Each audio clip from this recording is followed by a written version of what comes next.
신명기 한 말씀 같이 보겠습니다. 오늘 본문은 모세의 노래 마지막입니다. 뒷부분이에요. 신명기 32장 26절부터 43절까지 읽었는데 간단하게 설명드리면 이 모세의 노래라는 유명한 노래를 여기 신명기 거의 마지막 부분에 적어놨어요. 이 노래는 사실은 목적은 나중에 이스라엘이 핑계하지 못하게 하는 거죠. 너네들의 삶이 망쳐졌을 때, 너네들이 봐도 하나님이 너희를 떠난 것 같았을 때 너희들 이상한 말 하지 말라는 거죠. 하나님이 우리를 떠나셨네 라고 말하지 말아라. 이 노래를 다 부르라는 거예요. 내가 왜 떠났는지 너희들 알지 않냐. 그때 힘들 때 하나님이 떠났다고만 말하지 말고 우리가 하나님 앞에 범죄하고 우리가 다른 신들을 쫓았기에 하나님이 우리를 떠났다고 말해야지, 너희들 가운데 그냥 하나님이 떠났다는 말, 그 말만 들리는 거 싫다는 거예요. 그러니 모세를 통해서 이 노래를 이 백성에게 가르치랍니다. 노래의 앞부분 25절까지가 아마 그 목적을 다 달성한 노래예요. 25절까지 보면 그렇게 돼 있는 거죠. 하나님은 홀로 너희를 그렇게 구원하셨건만, 그 다음 내용은 뭐예요? 너희는 그 아버지, 그 너희를 낳은 반석을 버렸다는 거예요. 그것도 아주 야비하게 너희가 살찜에, 너희의 삶이 윤택해짐에 그 반석, 그 바위, 그 하나님을 너희가 차버렸다는 거죠. 그리고 말도 안 되는 신들, 그 신들 쫓아갔지. 그러니 내가 어찌 해야 되냐 하는 거예요. 그 다음에 얘기는 아주 분명합니다. 내가 너희가 밉다는 거죠. 내가 너희가 밉고 내가 너희가 정말 보기가 싫어서 너희 얼굴을 돌릴 거래요. 그리고서 너희가 얼마나, 지난주에 좀 얘기를 했습니다. 얼마나 너희가 어려워지는지 내가 보고 말 거다 그래요. 거기서부터 뭐가 살짝 이상한 거예요. 원래 미워서 싫으면 떠나가야 됩니다. 얼굴도 돌리면 안 돼요. 그쪽으로는 쉬도 하면 안 됩니다. 그런데 하나님은 그걸 보시겠다고 얘기하셔요. 그리고서는 그 재앙을 쭉 얘기합니다. 그리고 오늘 본문의 마지막 처음 시작이죠. 내가 그들을 흩어서 인간에서 그 기억이 끊어지게 하리라. 아주 그냥 말살이에요. 이 땅에서 없앨 뿐만 아니라 사람들의 기억에서도 몽땅 다 사라져버리게, 그냥 기억도 안 나게 오랫동안입니다. 오랫동안 사람들은 이 말을 할 이유도 없을 만큼 그렇게 만들어버리겠다라고 말씀하셔요. 그러면 사실은 노래는 끝난 겁니다. 우리가 망했을 때 우리는 이 노래를 부르면서 우리가 망한 게 이렇게 하나님에게서 심판받고 많은 민족들이 우리를 어렵게 만든 것이 우리의 잘못, 그렇게 은혜를 베푸시고 우리를 인도하시고 우리를 택하신 하나이신 하나님은, 아니 우리에게 하나밖에 없으셨던 그 하나님을 우리가 떠나갔기 때문에 이렇게 됐구나라고 얘기하면 끝이에요. 그런데 하나님은 여기서 여호와 하나님은 이 노래를 좀 더 이어가십니다. 그리고 이 노래를 부르래요. 26절입니다. 내가 그들을 흩어서 인간에게 기억이 끊어지게 하리라 하였다마는, 이렇게 되어 있어요. 그러나 라는 얘기예요. 그러나 얘기는 점점 길어지기 시작합니다. 원래 멈춰야 되는데요, 여기서 끝나고 가셔야 되는데 그 뒤에 남아서 이야기를 더 하셔요. 27절입니다. 대적을 격동할까 염려라. 원수가 오해하고 말하기를 우리 수단이 높음이요 여호와의 행함이 아니라 할까 염려라 하시도다. 이 얘기를 누가 하시는 거예요? 여호와 하나님이 하시는 거예요. 전에 출애굽기에서는 비슷한 이야기가 한 번 있었습니다. 그때는 모세가 이 이야기를 하나님에게, 여호와께서요, 여호와 하나님 우리를 그렇게 버리시면 어떡하십니까? 그러면 대적들이, 다른 이들이 하나님이 이러시냐고, 자기의 백성으로 택해놓고 버리셨냐고, 하나님 이름이 모욕이 되지 않겠습니까? 라고 모세가 얘기했어요. 근데 여기는 아닙니다. 모세가 얘기하지 않아요. 하나님이 스스로 생각하십니다.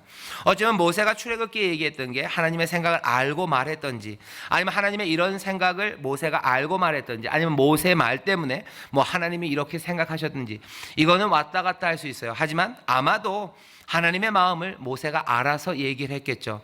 뭐가 되었든지 중요한 건 뭐예요? 하나님이 이 고민을 시작하시고요, 이 고민을 노래로 말하겠다는 거예요. 하나님이 속으로 생각하신 걸, 그냥 속으로 생각하신 걸 우리가 엿본 게 아니라요, 이 노래를 부르게 하시는 거예요. 너희도 넌지시 너희도 이 마음을 알아라 하는 거예요. 우리가 드는 생각은 왜 하나님 왜 이렇게 구질구질 하시지 하는 거예요. 왜 구차하시지? 그냥 가버리시지. 그렇게 끝났으면 그냥 가버리시지. 뭘 또 이렇게 하면 남들이 날 욕하지 않을까, 뭘 그런 생각을 뭐하러 합니까? 여러분들 연애 많이 해보셨나요? 연애하시고 사랑하셨어요. 그러다가 뭔가 문제가 생겨요. 휙 돌아가면 돼요. 근데 돌아가면 되지. 돌아가기 전에 내가 이렇게 돌아가면 다른 사람들이 나를 뭐라고 그럴까, 그런 생각 합니까? 안 하죠. 근데 하나님은 그런 생각을 하시겠대요. 이 대적이 뭐라고 할까? 그리고 이 이스라엘을 깨뜨리기 위해서 하나님이 쓰신 다른 민족들이 있어요. 하나님의 백성들은 아니었지만 심판을 위해서 쓴 얘네들을 막 때리면서 뭐라 그러는 거예요? 하나님 별것 아니고 우리가 잘나서 그런 거네라고 말할 거래요. 참 걱정도 팔자셔요. 생각도 많으셔요. 그런 거 뭘 신경 씁니까? 어차피 내줬으면 그냥 가시면 되는 거예요. 가버리면 되는데 그 생각하신대요. 얘네들 막 하면서 또 요 나쁜 녀석들이 나를 비난하면 어떡할까? 말도 안 되는 생각입니다. 사실은 구질구질해요. 아주 구차한 생각처럼 보입니다. 왜 그러실까? 왜 이런 이야기를 자꾸 하시나 하는 거예요. 그 다음 말은 이렇습니다. 그 다음에 뭐 생각이 어디로 가요? 그들은 여기서는 하나님께서 사용하신 다른 민족들입니다. 이스라엘을 못 살게 굴었던 그들이에요. 그들은 모략이 없는 국민이요. 걔네들 원래 똑똑한 애들 아니지. 그 중에 지식이 없어요. 자기들이 잘나고 훌륭해서 지금 하는 게 아닌데 자기들이 이스라엘을 막 깨뜨리고 여호와의 백성을 막 힘들게 하면서 자기들이 잘난 줄 알겠네라고 생각하시는 거예요. 사실은 생각이 이리로 갈 필요 없습니다. 그렇죠? 이스라엘과는 딜은 끝나신 거예요. 근데 이 생각하신대요. 생각에 꼬리를 물고 나갑니다. 그 다음은 그들이 지혜가 있어서 이것을 깨닫고 자기의 종말을 생각하였으면 이 민족들은 자기들이 어떻게 될지 알까 하는 거예요. 그들의 반석이 그들을 잡팔지 아니하였고 여호와께서 그들을 내어주지 아니하셨다면 어찌 한 사람이 천을 쫓으며 두 사람이 만을 도망케 하였을까? 여호와께서 이스라엘을 내어줬기 때문에 이스라엘의 반석이 이 이스라엘을 내어주었기 때문에 지들이 한 사람이 만을 쫓은 건데 지들이 힘이 있는 줄 알아요. 지들이 지혜로운 줄 알아요. 지들이 똑똑하고 지들이 힘이 있는 줄 안다는 거예요. 하나님 보시기에 말이 안 되는 거죠. 심판 끝났습니다. 사실 여기선 딜이 끝났어요. 근데 괜히 이 때리는 사람들 얘기를 하는 거예요. 가만 놔뒀다 요 녀석들 안 되겠네 자꾸 얘기해요. 요 녀석들 안 되겠네. 지들이 똑똑한 줄 알겠네. 지들이 힘 있는 줄 알겠네. 대적의 반석이 우리의 반석과 같지 못하니 대적도 스스로 판단하다. 그들의 포도나무 게다가 그들의 포도나무는 소돔의 포도나무예요. 고모라의 밭입니다. 그들의 포도는 쓸개 포도니 그 송이는 쓰고 그들의 포도주는 뱀의 독이요 독사의 악독이야. 얘네들 이스라엘보다 전혀 도덕적으로 우위에 있지 않아요. 지들도 나쁜 놈이면서 지들도 악하면서 이 이스라엘을 깨뜨리고 지들이 잘난 줄 알아요. 똑똑한 줄 알고 지들이 힘센 줄 알고 지들이 잘나고 훌륭하다고 이들이 생각하겠네라고 얘기하시는 거예요. 이것이 내게 쌓이고 내 곳간에 봉하여 있지 아니한가 질문하십니다. 이렇게 되겠네라고 생각하시는 거예요.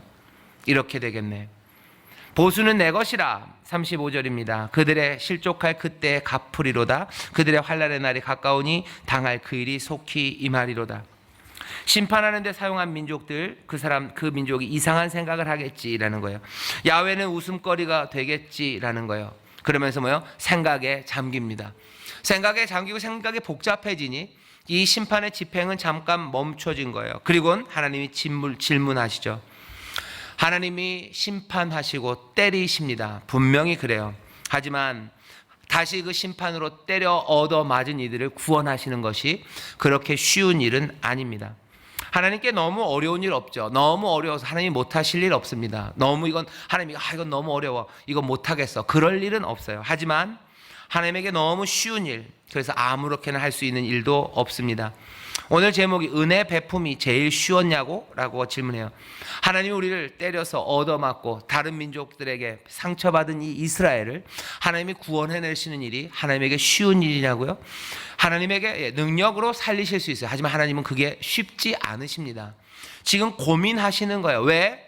그냥 하나님이 변덕이 죽을 듯이 하시는 분이 아니에요. 이 이스라엘을 때리고 이스라엘에게 재앙을 하실 때는요, 하나님의 오랜 고민 끝에 때린 겁니다. 결론이 난 거예요. 그 이들을 다시 살린다고요? 그게 쉬운 결정이냐고요? 아니요, 절대 쉽지 않습니다. 공부 잘하는 녀석들, 수능 만점 받은 애들 물어보면은 공부가 제일 쉬우셨냐요? 물어요. 어떤 녀석들은 공부가 제일 쉬웠어요 라고도 하고, 옆에 있는 사람들이 넌 공부가 제일 쉬운가 보다 라고 얘기해요. 하지만 걔네들도 알아요. 공부가 제일 쉬운 거는 아니었어요. 혹시라도 나가서는 공부가 제일 쉬웠어요 라고 얘기하겠지만 그건 아니죠. 하나님에게는 은혜 베푸는 게 가장 쉬운 일 같으셔요? 아닙니다. 그냥 이스라엘은 맞고 깨지면 그냥 그래 구원하자. 아니요, 쉽지 않아요. 여기 좀 보시오. 온갖 이유들, 온갖 고민들, 말도 안 되는 고민임을 하나님 아십니다. 사실 이게 딱 맞아 떨어지지 않아요. 이스라엘이 잘못했죠. 그래서 맞는 거예요. 얘네들 다시 구원하려면 얘네들이 뭔가를 잘해야지 그것도 이미 끝난 거예요. 근데도 구원하려면 온갖 구차한 이유가 붙어야 됩니다. 그 고민이에요. 뭐 핑계거리를 찾는 거예요. 찾는 핑계거리는 뭐예요? 이 이스라엘을 때리려고 했던 이 녀석들이 나쁜 녀석이네 하는 거예요. 이 녀석 나쁜 녀석이네. 그러면서 어떻게 이 녀석들을 때리시겠다는 거예요. 왜? 얘네들이 잘못한 것도 맞으니까 얘네들을 때린다는 거예요. 하지만 얘네들을 때리면서 어떻게 되는 거예요? 이스라엘 자기 사랑하는 그 백성들이 다시 구원을 얻을 수 있어요. 은혜를 보기 시작해요. 35절에서 36절로 넘어가는 데가 아주 묘합니다. 여러분 35절 36절을 잘 보셔요. 보수는 내 것이라. 갚는 건 누구예요? 하나님이 하시는 거예요. 누구에게? 그들이라고 말해줬던 그 원수들에게 갚으실 거예요. 그들이 실족할 그때에 내가 갚을 거예요. 그들의 환난의 날이 가까우니 당할 그 일이 속히 임하리로다. 그 하나님이 사용하셨던 다른 민족, 다른 백성들, 그들의 악을 깨뜨리시겠대요. 그 다음에 뭐요? 여호와께서 자기의 백성을 판단하시고 그 종들을 인하여 후회하시리니 그래요. 왜 후회하셔요? 하나요. 얘네들이 얻어 맞았기 때문이에요. 하나님이 지금 하고 있는 일들이 뭐 마인드 게임이 아니야. 이렇게 되겠구나가 아니라 정말로 깨지고 또 깨지고 그래서 빈궁해진 이스라엘을 보면서요 후회하시는 거예요. 진짜 맞은 겁니다. 이건 생각의 이야기가 아니에요. 이렇게 하면 얘네들 벌 받겠지. 벌 받으면 얘네들 살릴까 말까. 하나님이 지금 그 고민하고 계시는 거 아닙니다. 여기 깨어지고 헐벗고 정말로 머리부터 발끝까지 성한 곳 하나도 없는 깨어진 백성이에요. 왜 그런지 압니다. 내가 버려서 그런 거예요. 하나님 안 때리냐고? 아니요, 때립니다. 철저하게 때립니다. 하지만 그 깨어진 삶을 보면서 하나님은 사실은 돌아가셨어야 돼요. 보지 마셨어야 돼요. 하지만 하나님은 보신다고 그러신 것부터 실수예요. 하나님 보십니다. 힐끗힐끗 보십니다. 비명소리 안 들으려고 합니다. 그죠? 하지만 안 들릴 리가 없습니다. 들리시는 거예요. 그러니 어떻게 해요? 내가 때리라고 놔뒀는데 가서 어떻게 걔네들을 움켜잡을 수는 없어요. 그냥 너무 심하게 때린 애들, 얘네들 니들이 잘난 줄 알지. 왜? 하나님은 공의로 얘네들을 판단할 수 있어요. 너네들 교만했구나. 너희들 너무 잔인했구나. 너희들 손에 자비가 없었구나. 누가 그러라고 했더냐. 그러고 얘네들을 때리신다는 거예요. 얘네들을 때리실 때 맡고 있었던 아이들은 뭘 보겠어요? 우리 아버지가 나를 낳으신 반석이 오셔서 나를 버리셨으나 나를 때리는 그들을 어떻게 해요? 꺾으시는 것을 여기 있는 이 이스라엘이 봅니다. 보면 뭐가 보입니까? 나를 떠나신 것 같지만 은혜가 여전히 남아 있음을 보는 겁니다. 왜 괜히 달려오셔서 나를 때리는 그 사람들을 꺾으셔요? 여전히 뭔가가 남아 있는 거죠. 여전히 마음에 뭔가가 뭉클뭉클 있는 거죠. 이스라엘은 그것들을 보기를 원하셔요. 그리고 이 노래를 알리시는 겁니다. 왜 이런 구차한 이야기를, 구질구질한 이야기, 이 노래를 하게 하십니까? 누구는 사람들은 구차하냐 그리고 구질구질하냐라고 왜 그러냐고 물을 수 있지만 우리는 그럴 수 없어요. 왜? 우리 때문에 그런 거죠. 다른 이유가 없어요. 다른 이유를 찾을 수가 없습니다. 아무 구원할 만한 이유가 없기 때문에 그러시는 거예요.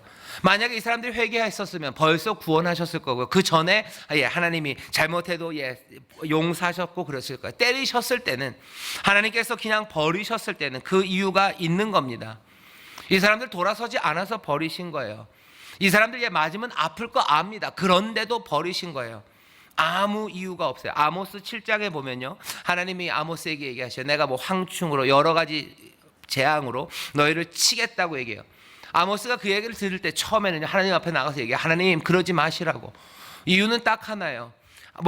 우리 이스라엘이 야곱이 우리가 하나님 앞에 회개했습니다도 아니에요. 왜? 회개하지 않는 거 아모스가 압니다. 하나님 이스라엘은 약합니다. 그렇게 세게 때리시면 이스라엘은 견딜 수가 없다고. 맞으면 죽는다고. 그러니 때리지 마시라고 말려요. 하나님이 거기에 대해서 오케이. 다음에 또 악이 계속합니다. 하나님이 또 벌 주시겠다고 얘기해. 아모스가 또 달려나오죠. 하나님 이스라엘은 연약합니다. 맞으면 죽습니다. 이게. 그러니 하나님이 또 기다리십니다. 세 번째 또 와서 얘기하셔요. 그때는 아모스는 더 이상 말할 수 없어요. 왜? 말할 수 없습니다. 그렇게 불쌍해서 기다리시고 참으셔서 거기까지 이르신 거예요. 더 말할 수 없는 상황에 온 겁니다. 그래서 깨뜨리신 거죠. 아무도 말할 수 없는 그 자리에서 하나님의 심판은 임했어요. 아무도 말 못합니다. 이제 누구만? 하나님만 오셔서 구원하셔야 돼요.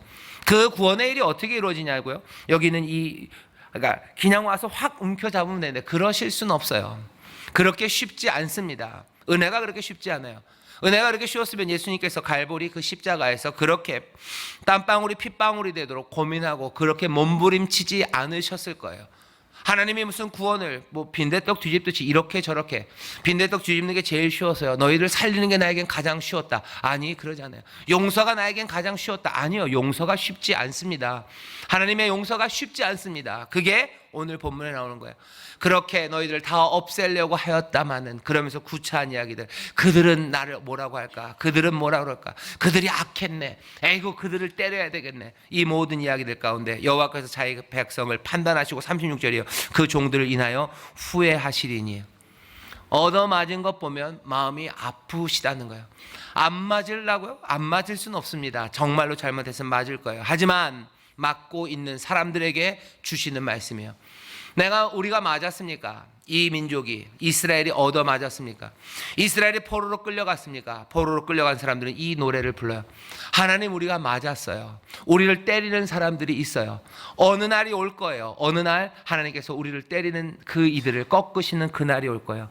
그날 우리는 하나님의 은혜를 다시 볼 거예요. 그날은 하나님이 우리를 긍휼히 여기시는 하나님의 은혜의 날, 그날이라고 우리는 믿어요. 그날을 기다리며 이 노래를 부르는 겁니다. 그리고는 어느 날 하나님이 그걸 꺾으시는 걸 보죠. 그러면 기쁨으로 달려나갈 거예요. 우리는 기쁨으로 시온의 대로가 열리는 날, 하나님께서 새 은혜를 주시는 날, 그 복음이 선포되는 날 우리는 달려나갈 거라고 지금 이 노래를 부르는 겁니다. 이 노래는 쭉 이어져 가면서요, 신약 그 복음의 소식으로 전해져요. 이제는 지금이 은혜의 날이에요. 오늘이 구원의 날이다 하는 건 뭡니까? 우리 죽을 수밖에 없는 우리들, 우리를 짓누르고 있는 악한 세력들, 그 사망 권세를 깨뜨리시려고 누가 오신 거예요? 하나님께서 그 깨뜨리시는 날, 그 장을 여시는 거예요. 그러니 우리의 마음은 떨립니다. 하나님의 긍휼하심이 우리 가운데 임한 거예요. 이제는 회복의 날들이에요. 내 삶에 얻어맞으신 분들 이 말씀 잘 읽으셔요. 은혜의 날이 옵니다. 하나님께서 꺾으시는 그 날이 와요. 그리고 예수 그리스도를 통해서 그 놀라우신 역사가 우리 가운데 주어진 줄 믿습니다. 그러니 감격으로 받아들이셔요. 은혜로 받아들이셔요. 은혜가 쉬운 게 아닙니다. 은혜 베푼 게 하나님 앞에 쉬운 게 아니었어요. 그렇게 고민하며 내어주십니다. 자, 좀만 더 읽어보죠. 35절부터 42절 보시면 하나님이 고민하시다가요, 결과를 만들어내셔요. 그 원수들이 이제는 환난을 당할 거예요.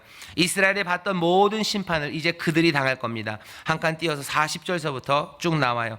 내가 하늘을 향하여, 그죠? 손을 들고 말하노라. 나의 영혼이 삶을 두고 말하노니 나의 반짝이는 칼을 들고 내 손에 심판을 잡고 나의 대적에게 보수하며 나를 미워하는 자에게 보응할 것이라. 나의 화살로 피에 취하게 하고 나의 칼로 그 고기를 삼키게 하리니 그 피살자와 포로된 자의 피요 그 대적의 장관의 머리로다 하시도다. 하나님께서 이제 누구를 치시겠대요? 갑자기 이야기는 이스라엘을 압제하던 그들을 치신대요. 이스라엘에게 내가 화살을 남기지 않고 쏘겠다고 하셨던 것처럼 그렇게 쏘시겠대요. 그들의 칼로 내가 그들을 치겠대요. 얘기는 묘하게 변했죠. 이 노래 처음에는 이스라엘을 그렇게 때리신다고 그러시더니 뒤로 가니까 누구예요? 이스라엘 압제하던 그들을 때린대요. 사망 권세를 깨뜨리시겠대요. 어쩌다 이야기가 이렇게 됐을까? 이스라엘이 얻어맞는 이야기였는데 왜 악한 원수들이 얻어맞는 이야기가 됐을까? 이유는 하나요. 하나님의 고민, 그리고 은혜, 그리고 긍휼히 여기시며 이 말도 안 되는 은혜가요, 이 이야기를 그렇게 바꿔내는 거예요. 말도 안 되는 은혜 더하기 뭐예요? 얻어맞고 있는 이 빈궁한 이스라엘이라는 것이 세상을 바꿔내는 겁니다. 고난받는 종이 왜 필요한지 보세요. 여기 얻어맞는 사람, 얻어맞느니 철저하게 깨어진 하나님의 아들, 자녀, 그리고 하나님의 은혜가 만나기 시작하면요, 세상이 뒤바뀌는 거예요. 은혜, 그래서 고난이 세상을 바꾸는 게 맞습니다. 우리가 빈궁해지고 우리가 가난해지고 얻어맞을 때요, 그리고 내가 땀 흘리고 오늘 찬양한 것처럼 내 모든 것들을 들여서 내가 철저하게 깨어진 아들, 그리고 그런 하나님의 자녀들과 하나님의 은혜가 만나면요, 세상은 뒤집어지는 거예요. 여러분들 그런 거 많아요. 아파할 때, 내 아들이 아파할 때요, 어머니가 그걸 보면 세상은 바뀝니다. 세상은 바뀌어요. 착한 남자가 울어요. 그러면 세상은 바뀝니다. 그걸 보는 은혜는 세상을 바꿔내기 시작하는 거예요. 여기 이스라엘이 그렇게 맞았어요. 그리고 거기에 하나님의 은혜가 있습니다. 그러면 세상은 바뀌죠. 어떻게? 하나님께서 그 압제하는 나라들을 깨뜨리시기 시작해요. 원수들이 받는 심판, 그 심판에서 이스라엘은 자기들을 신원하시는 하나님의 은혜, 그 은혜를 봅니다. 이거 얘기를 가만히 들어보면 우리 편에서는요, 우리 쪽에서는 굉장히 복된 이야기예요. 우리가 잘못해서 깨지고 망했지만 하나님께서 우리를 압제하던 것들을 다 깨뜨리신대요. 그 가운데 우리는 은혜를 보고 세상이 바뀌어지기 시작해요. 우리는 그러면 그렇게 빈궁하고 얻어맞았다 기쁨으로 일어서는 은혜의 때와 구원의 때입니다. 그런데 얘네들 입장에서 보면 뭐예요? 얘네들은 마른 하늘의 날벼락처럼 느낄 거예요. 하지만 마른 하늘의 날벼락 아닙니다. 왜? 이들이 악했어요. 이들은 교만하고 이들은 악했습니다. 하나님이 때리시는 이들은 그냥 못난 사람들 아니에요. 강한 힘으로 세상을 압제하는 잔인한 힘들입니다. 사망을 깨뜨리시는 거예요. 압제하던 바벨론과 그 아수르, 그 악한 군대, 그리고 악한 이들, 그 교만하고 욕심 많았던 이들을 하나님이 정리하시는 거지. 우리를 구원하시기 위해서 이것들을 깨뜨리시는 게 하나님의 불의함이 절대 아닙니다. 사람들은 그렇게 얘기해요. 아이고 하나님이 니네들한테 은혜를 베푸시고 하나님 자기 백성들을 살리시고 남들은 벌 주시는 그렇게 불의한? 아니요, 불의하지 않으셔요. 그들은 그들대로 벌 받아야 될 이유가 있는 겁니다. 그들의 칼날 아래 사람들을 그대로 둬야 되는 게 맞습니까? 아니에요. 사망의 그 권세 아래 사람들을 그냥 두는 게 맞습니까? 아닙니다. 그러니 하나님의 의, 이것들을 깨뜨리는데도 하나님의 의는 분명히 나타나요. 복음에는 분명히 하나님의 의가 나타납니다. 이 악을 깨뜨리시는, 사망 권세를 깨뜨리시는 의예요. 그리고 여기 깨어지고 빈궁해진 이 자녀들을 향한 하나님의 의예요. 믿음으로 우리를 이르게 합니다. 주님이 자기의 백성을 판단하시는데 36절이 감동적이죠. 여호와께서 자기의 백성을 판단하시고 그 종들을 인하여 후회하시리니 곧 그들의 무리함과 또 갇힌 자나 노인자가 없음을, 무력함과 갇힌 자나 노인자가 없음을 보시는 때에로다.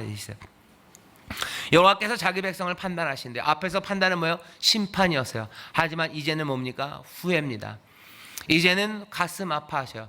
전에도 이런 적이 한 번 있었어요. 노아 때입니다.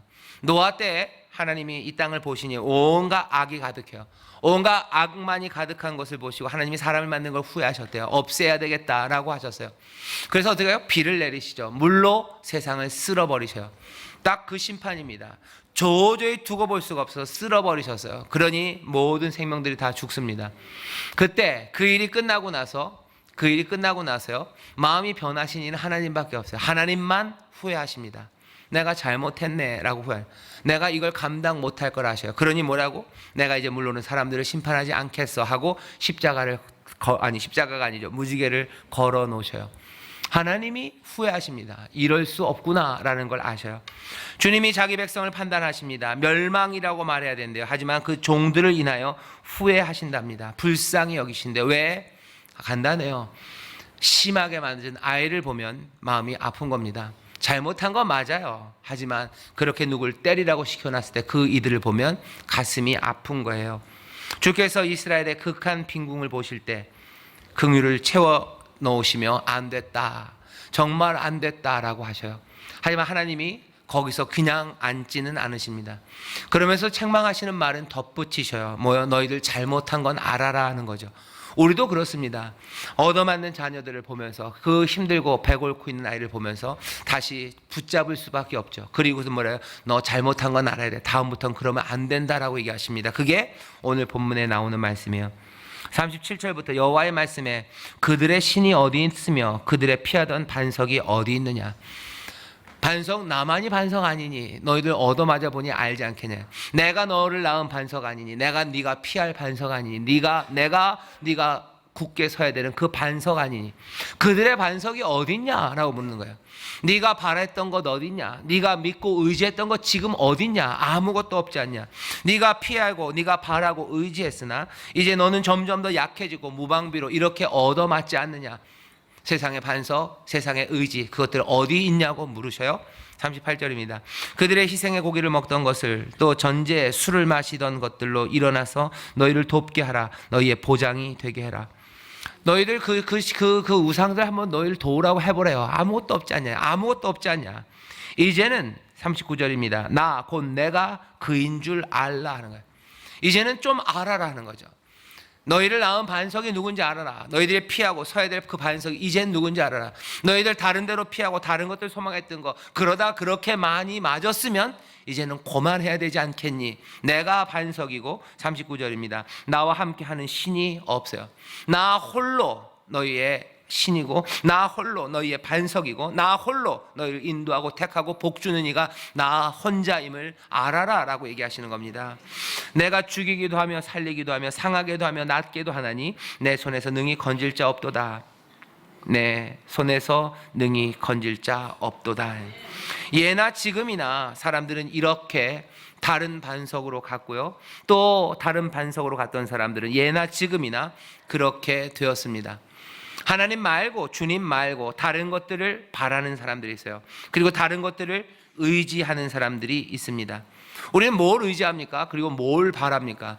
주님만을 의지하고 주님만을 바란다라는 것, 그것이 무엇인지 분명히 알아야 돼요. 안 그러면 다른 것들을 바라고 다른 것들을 의지합니다. 그렇게 되면 여기 있는 말 그대로 무방비 상태로 극한 빈궁 얻어맞는 그 삶으로 갈 수밖에 없어요. 한 민족이 그렇게 된다면 그렇게, 한 교회가 그렇게 된다면 그렇게, 한 가정이 그렇게 된다면 그렇게, 한 개인이 그렇게 된다면 그렇게 될 겁니다. 한 개인이 하나님 말고 다른 것들로 피하고 또 다른 것들을 바라고 그것들을 의지하며 살아간다면 이렇게 약한 무방비 상태로 빈궁하고 깨어진 삶이 되어갈 거예요. 이건 분명한 진리입니다. 아닌 것 같죠? 아니라고 말하는 소리가 세상에 가득하죠. 아니요, 예나 지금이나 여전히 그 우상 거짓신들은 늘 우리를 그렇게 유혹했고 달콤한 말로, 그리고 또 우리가 붙잡고 있는 진리를 무시하고 짓밟으며 아니라고 세상은 우리를 부정해요. 하지만 무엇이 부정될지는 이제 우리가 보게 될 겁니다. 홀로 하나이신 하나님, 나만이 반석이라고 얘기하셔요. 우리는 믿음으로 이 홀로 반석이신 이분을 믿고 소망하는 그런 삶을 살아갑니다. 주님만이 홀로 남으실 거예요. 그러니 43절 주님만을 찬송하며, 우리가 주님만을 찬송하며 살아갈 때 결국 모든 민족들이 다 주 앞에 나와 찬송하고 주님만을 믿고 의지하는 그날이 우리 가운데 올 것을 믿습니다. 다시 한번 우리의 삶을 돌아봤으면 좋겠어요. 사람들이 온갖, 그러니 어떻게 하셔야 돼요? 거짓의 말들에 약간씩 비튼 말들, 그 말들에 조심하셔야 돼요. 주님만을 믿습니다. 그리고 주님만을 소망하고 바랍니다. 주님만이 우리의 모든 것이 됩니다 라는 이 고백이 내 삶에서 어떻게 공격받는지, 어떻게 비틀어지는지 여러분들 번쩍번쩍 깨달으셔야 돼요. 이게 아닌 이야기들로 교묘하게 그것들을 속입니다. 세상에서 당연하다는 이야기로 우리 안에 들어와요. 하지만 아니에요. 우리는 그렇게 세상의 당연한 이야기를 쫓아가는 사람들이 아니라 우리는 주님의 말씀 진리만을 따라가는 사람들인 줄 믿습니다. 이 노래를 부르래요. 이 노래를 기억하랍니다. 하나님의 은혜를 기억하세요. 특별히 이 노래는 누구에게? 오늘 이 노래는요, 역사적으로 아주 긴 노래입니다. 이건 그냥 하루에 앉아서 하룻밤에 머리 안에서 이루어지는 무슨 게임이 아니에요. 이렇게 하면 이렇게 되겠지, 이렇게 하면 이렇게 되겠지. 아니, 그렇게는 이 말이 설명이 안 돼요. 내가 그러니까 하나님 생각에 내가 이들을 구원하면 이 녀석들은 나를 배신하겠지. 나를 배신하면 내가 화를 내겠지. 화를 내면 얘네들이 뭐 도망가겠지. 도망가면 내가 벌을 줘야지. 벌을 주면 벌을 주는 놈들을 내가 벌을 줘야지. 그놈들 벌을 주면 얘네들이 돌아오겠지. 아니요, 그런 이야기가 아닙니다. 그렇게 되면 이야기가 말이 안 돼요. 왜? 지금 여기서 벌어지는 것은 역사 안에서 이루어지는 일이에요. 이 말씀은요, 한순간 잘라지는 그 역사의 순간에 읽혀질 말씀이에요. 지금 이 노래를 부른다는 게 무슨 의미인지 보셔야 돼요. 누군가는 이 노래가 바벨론 잡혀간 곳에서 부르는 그 노래와 똑같은 감흥으로, 똑같은 가르침으로 나에게 오는 사람이 있어요. 여기 삶이 깨진 사람이 있어요. 그냥 어쩌다가 아니라 내가 왜 내 삶이 깨졌는지 알아요. 하나님 앞에서 우리가 범죄함으로 내 삶이, 내 가정이 깨졌어요. 아니요, 내가 범죄한 게 없어요. 잘못한 거 없어요. 잘 돌아보셔요. 내 가정에 어려움이 왜 왔는지 잘 돌아보셔요. 마냥 은혜로 얘기할 건 아닙니다. 어쩌다? 아니요, 어쩌다가 되는 일도 있어요. 하나님께서 우리를 뭐 단련하시려고 거기다 넣으실 때도 있어요. 하지만 아닌 경우들 분명히 있습니다. 왜 내 가정에 슬픔이 있는지 잘 보세요. 누가 잘못했습니까? 누가 잘못했습니까? 아니면 내가, 아니면 네가, 아니면 우리가. 대부분은 우리가 할 겁니다. 우리가 우리의 일을 하나님 뜻대로 감당 못했기 때문에 우리의 가정이 지금 아픈 거예요. 깨져 있고, 그리고 하나님이 말씀하셨던 그 기쁨, 그것 말고 세상에 팔려가 있는 겁니다. 끌려가 있어요. 하나님의 은혜 그것과 상관없어요. 그러면서 애통하지도 않아요. 왜? 마음이 주사를 맞은 거죠. 마취제처럼 주사를 맞았어요. 진통제 많이 먹었어요. 별로 아프지도 않아요. 그러면 심각한 겁니다. 아픔을 모른다면 심각해요. 가정에 아무도 제대로 예배하지 않아요. 가정에 아무도 하나님 앞에 나와서 무릎 꿇지 않아요. 어려운 문제 있으면 하나님 앞에 나와서 함께 눈물로 기도하는 길은커녕 어려운 문제 있으면 서로 비난하고 도망갑니다. 이건 심각하게 깨어져 버린 삶이에요. 거기에 어떤 평안과 그리고 어떤 소망이 있습니까? 그런데도 아무렇지도 않다고 생각하는 사람들은 심각해요. 그건 더 심각하고, 문제가 있다고 생각하는 사람은 어떻게 해야 돼요? 이 말씀을 읽으셔야 돼요. 왜 이렇게 됐습니까? 우리의 삶을 괴롭혔던 적들이 있어요. 우리가 그렇게 슬픔 가운데 있습니까? 하나님은 자기 백성을 판단하셔요. 그리고 그 종들을 인하여 후회하시리니, 이 아픔을 보시고 후회하십니다. 그리고 이것들을 깨뜨리실 거예요. 우리는 그 은혜가 우리 가운데 오는 걸 봅니까? 그러면서 이 말씀, 그들의 신이 어디 있느냐? 그들에게 피하던 반석이 어디 있냐? 네가 피하던 반석 어디 있냐? 네가 의지하던 하나님은 어디 있냐? 넌 도대체 무엇을 의지하고 무엇을 소망했냐? 라고 물으시는 거예요. 그러지 말아라 하는 거죠. 그러지 말아라. 내가 홀로 하나님이고 나와 함께하는 신은 없단다 얘기하시는 거죠. 이 길 말고 다른 길은 없단다. 그리고 여기 말고 너가 피할 곳 없단다. 네 모든 것은 나고 바라고 소망해야 되는 건 여기 있단다 라고 말씀하시는 거예요. 그렇다면 우리는 다시 그 반석 앞으로 나와야 됩니다. 반석 앞으로 나와서 주님만이 내가 의지할 것이고 주님만이 내 소망이시라고 믿는 사람들은 내 삶에, 아까도 말씀드렸죠, 진심이, 진리가 내 삶을 바꿔나가야 돼요. 내 삶이 그냥은 아니에요. 내가 그 진리 가운데로 뭘 가야 되는지, 내가 다른 바위로 피했던 일들은 멈추고 내가 피해야 되고 바라야 되는 그 반석, 그 바위에게로 가야 되는 겁니다. 그러기 위해서 해야 될 일들이 분명히 있어요. 내가 다시 말씀해요. 이 말씀이 하나님의 생각에서 움직이는 게 아닌 것처럼요, 이 말씀의 적용도 내 생각에서 움직이는 게 아니에요. 이건 역사 안에서 지금 이 시간 이루어지는 일이에요. 내 삶이, 내 가정이 뭐가 바뀌어야 되는지. 가정 예배 드리는 거, 효화행복 펴놓기 시작하는 거예요. 그냥 손 붙잡고 앉아서 1분이라도 2분이라도 같이 기도하는 거예요.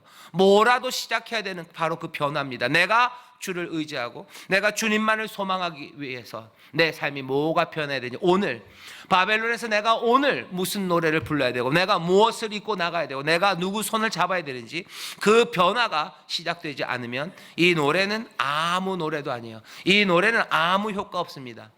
이스라엘에게 이 노래를 주실 때는요, 그 슬픔의 자리, 그 쫓겨나고 그 묶여진 그 자리에서 너희가 소망의 행동으로 나오라고. 자, 나밖에 없다. 이제 어쩔 거냐. 그 바위는 어딨냐 묻는 거예요. 내가 그 바위고 나만이 그 바위면 너희들 어쩔 거냐고 바벨론에 있는 사람과 묶여있는 사람과 그리고 깨어진 사람들에게 이 노래를 부르게 하시는 거예요. 이 노래를 부르며 하나님을 찬송하며 나옵니다. 이 노래를 부르며 내 삶은 하나씩 바뀌며 나오는 겁니다. 삶이 깨어진 사람들, 그러니 너무 절망하지 마셔요. 은혜는 임합니다. 그 대신 우리는 어떻게 해요? 변화를 우리에게 요구하시는 거예요.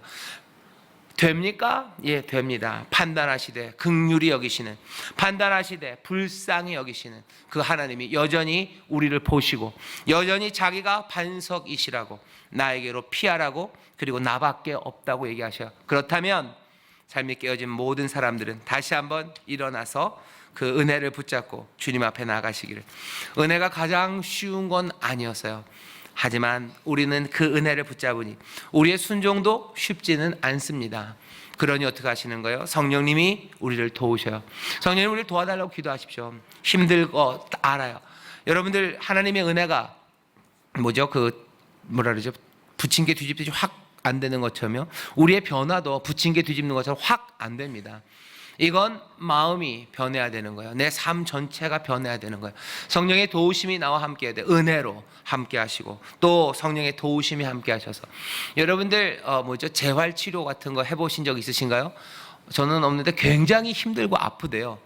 이렇게 걸으면 조금씩 이렇게 틀려도 이게 뒤틀어져 있던 것들이 제자리를 잡아가려면 이거 쉽지 않습니다. 사람들은 그냥 이렇게 하면 되는 거 아니야? 안 돼요. 그렇게 아파서 안 돼요. 힘들어서 안 돼요. 천천히 은혜로 기름을 바르시고 부드럽게, 때로는 조금 더 아프게, 하지만 안 바꾸면 안 됩니다. 바뀌어야 돼요. 성령이 도우십니다. 또 놀랍게 도우셔요. 누구는 뭐 그런 사람이 있겠죠. 이거 재활치료에 진짜 잘하는 양반들이 있을 거예요. 그 양반들은 더 잘하실 거예요. 그 양반이 잘하시면 그 양반보다 더 잘하는 사람이 있겠죠. 그럼 그 사람보다 더 잘하는 사람이 있겠죠. 그 사람보다 더 잘하는 사람이 있겠죠. 제일 잘하시는 양반이 있겠죠. 그리고 그 양반보다 비교도 할 수 없이 내 삶을 바꾸실 하나님, 성령님 계신 줄 믿습니다. 우리의 삶을 바꿔내실 거예요.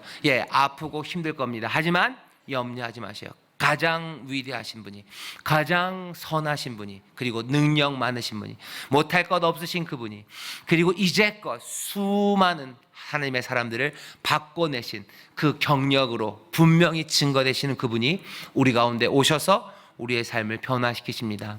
아픔 가운데 있는 분들 염려하지 마세요. 우리의 삶을 변화시키셔서 우리를 구원하신 하나님의 은혜가 우리 가운데 역사하실 줄 믿습니다. 기적이 일어나는 줄 믿습니다. 기도하겠습니다. 하나님 감사합니다. 하나님 우리 은혜를 베푸십니다. 그러니 성령님 우리와 함께 하셔서 그 은혜를 보는 이들 하나하나 삶을 변화시켜 나가 정말로 주님만을 의지하며 주님만을 소망하는 우리의 삶이 되게 하여 주옵소서. 감사드리며 예수님 이름으로 기도하옵나이다. 아멘.